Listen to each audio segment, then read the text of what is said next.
In this episode, we start by grounding access control in a simple reality that beginners can feel immediately. Most security failures are not caused by a total lack of controls, but by controls that are too broad, too permanent, or too trusting. Least privilege is the idea that every user, system, and process should have only the access needed to do its job, and no more.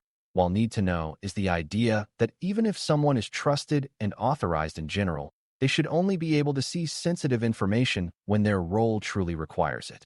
In the payment card industry, PCI, world, these ideas are not abstract philosophy. They shape whether the cardholder data environment, CDE, is protected from accidental exposure and from malicious misuse. Beginners sometimes assume that security is mainly about keeping strangers out, but least privilege and need to know are largely about limiting what happens when a trusted account is misused, compromised, or simply mistaken. When you enforce these principles well, you shrink the blast radius of errors and attacks, and you turn sensitive systems into places that are harder to reach and harder to misuse. Before we continue, a quick note. This audio course is a companion to our course companion books. The first book is about the exam and provides detailed information on how to pass it best. The second book is a Kindle-only ebook that contains 1,000 flashcards that can be used on your mobile device or Kindle. Check them both out at cyber.author.me in the Bare Metal Study Guide series. A useful first step is to define privilege in a way that feels concrete, because beginners often think of privilege only as admin access and miss the many ways privilege appears in everyday systems. Privilege is any permission that allows an action or visibility that could cause harm if misused, such as viewing stored account data, exporting reports, changing configurations, creating new accounts, or disabling logging. Some privileges are obvious, like the ability to administer servers, but others are quiet, like access to a shared folder with transaction exports or the ability to run a report that includes the primary account number, PAN. Need to know adds another layer by focusing on visibility. Even if someone has access to a system, do they truly need to see sensitive details in clear form, or can their work be done with tokens, truncated values, or aggregated information? These definitions matter because if you only protect the obvious admin accounts, you may still leave broad access to sensitive data through business workflows, which can create exposure without anyone hacking anything.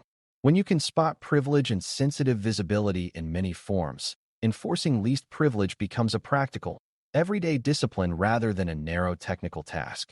Least privilege matters in payment environments because it reduces the number of paths into sensitive systems and the number of ways sensitive data can be accessed, changed, or copied.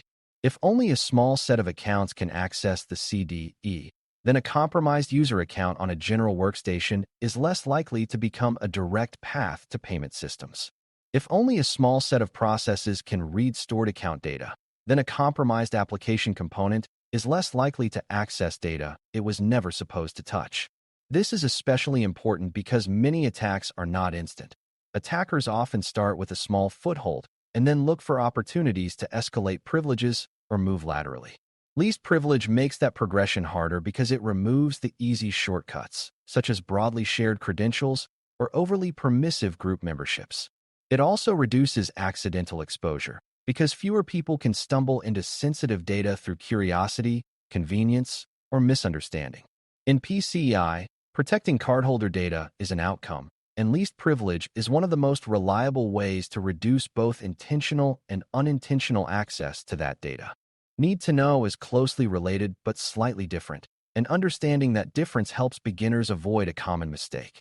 Least privilege focuses on what actions an account can perform, such as configuring systems or accessing databases, while need to know focuses on what information an account can see, such as full account numbers or sensitive transaction details.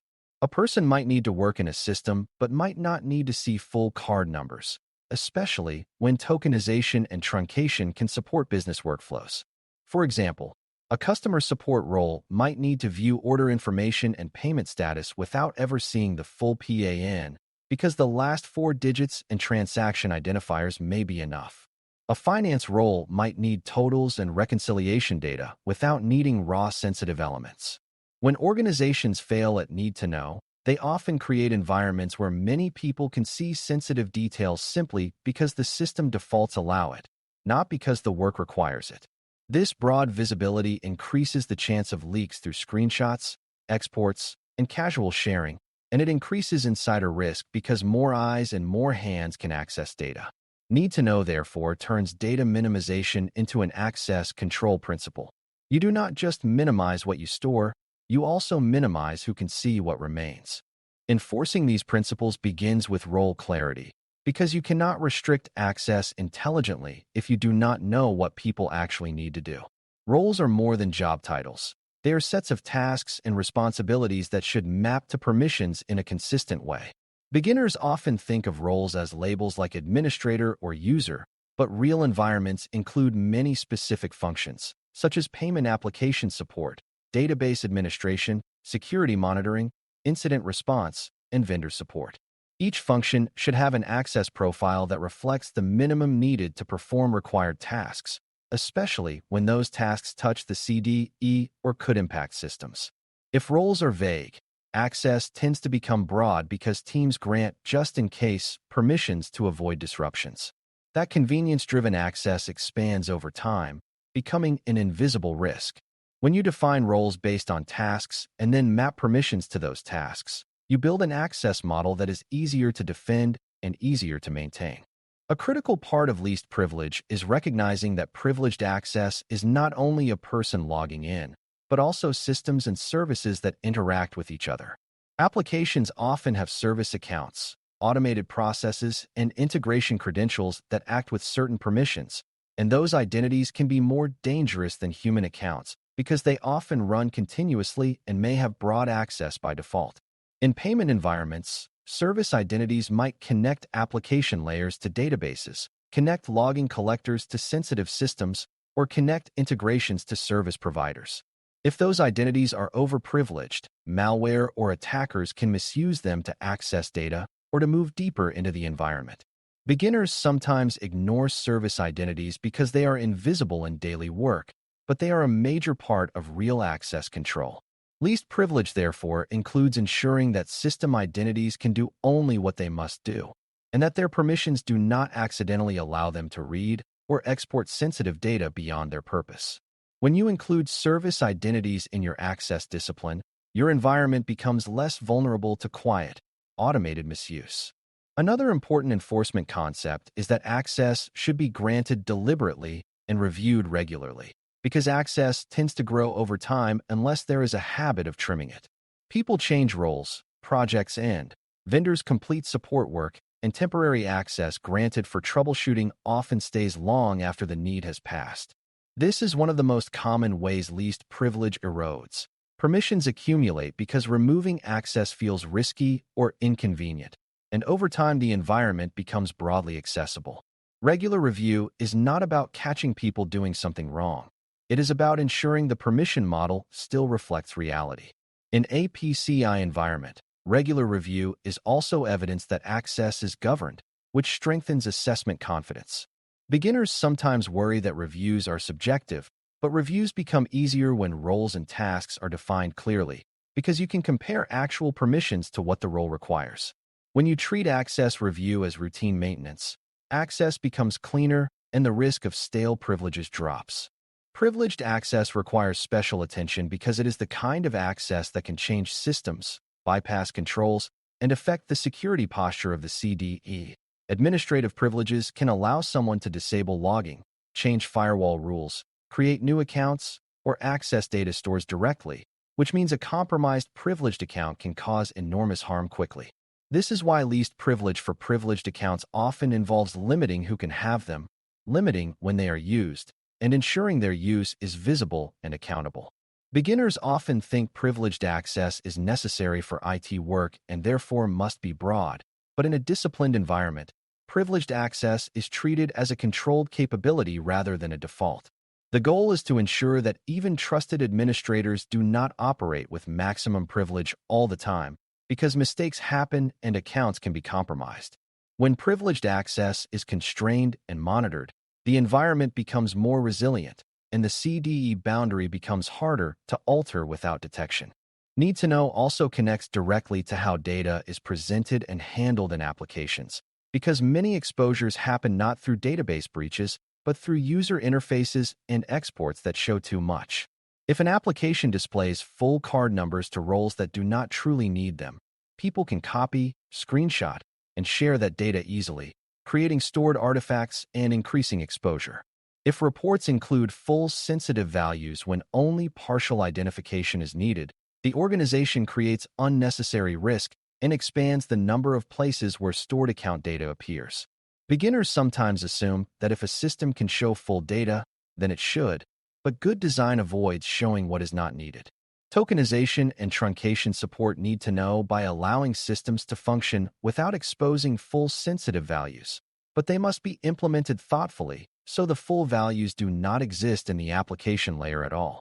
When you treat data visibility as a permission decision, you reinforce need to know at the point where humans interact with systems, which is often where leaks occur.